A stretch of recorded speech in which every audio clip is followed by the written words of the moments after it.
Halk iradesi sandığa yansımış, 8 yıllık yasak, o hal KHK rejimi Van'da 14-0'lık sonuçla sandıkta kaybetmiştir. Ancak iktidar halkın hem Van'da hem de ülke genelinde verdiği mesajı doğru yorumlamak ve öz eleştiri vermek yerine birçok yerde eski alışkanlıklarında ısrar etmektedir. 31 Mart'ta Van halkı %55 oyla belediye başkanlığı görevini kayyumlardan almış, seçimle gelen yeni bir yönetim ve meclis belirlemiştir. Elbette demokrasiler seçimlerden ibaret değildir. Ancak seçimsiz demokrasi hiçbir şekilde olmayacaktır. 8 yıldır ilimizde ve bölgemizde demokrasi ve hukuk askıya alan bu kayyum uygulaması tüm halkımızca reddedilmiştir. Değerli halkımız, özellikle Van'da 14 belediyede somutlaşan tarihi sonuçtan herkesin ders çıkarması gerekirken bir mazbata oyunu ile bu iradeye saldırı girişimi olmuştur.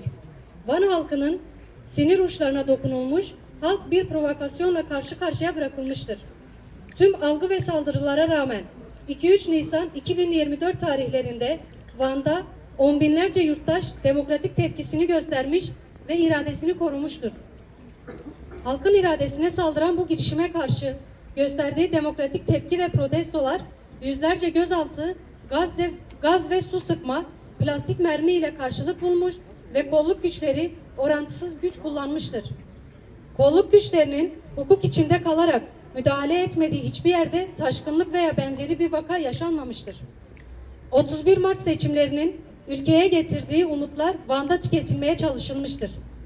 Tamamen demokratik tepkisini gösteren yurttaşlardan yüzlercesi gözaltına alınmış, onlarcası kolluk şiddeti sonucu yaralanmış ve maalesef 27 kişi ise tutuklanmıştır.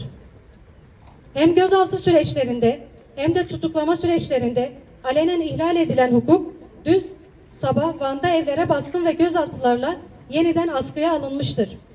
Hepsi ifadeye çağrılma durumunda gelip ifadesini verebilecek öğrenci, genç, seçilmiş bireyler helikopterlerle evleri basılarak gözaltına alınmıştır.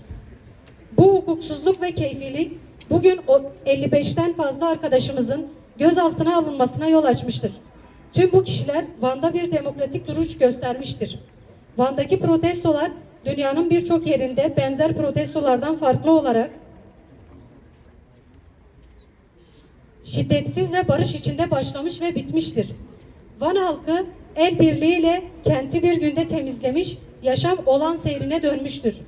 Sadece Van'da değil, Türkiye'nin ve dünyanın birçok yerinde mazbata gaspı kararının hukuk dışı ve antidemokratik bir karar olduğu ifade edilmiştir. Van halkının haklı olduğu YSK kararıyla da açığa çıkmıştır. Bu antidemokratik uygulamaya karşı çıkmak anayasal bir yurttaşlık görevi olarak görülmelidir. Önceden yapılan gözaltı ve tutuklamalar gibi dün yapılan gözaltılar da hukuk dışıdır. Van halkının temel talebi iradesine sahip çıkan bu yurttaşların gecikmeksizin serbest bırakılmasıdır. Bu ülkede olağan hukuka dönülecekse, genel politik havada bir yumuşama olacaksa ve ülkede hukuk ve adaletin gereği yeniden tesis edilecekse haklarını savunan bu yurttaşlar bir an bile tutsak kalmamalıdır. Gözaltılar derhal serbest bırakılmalıdır. Van Emek ve Demokrasi Platformu.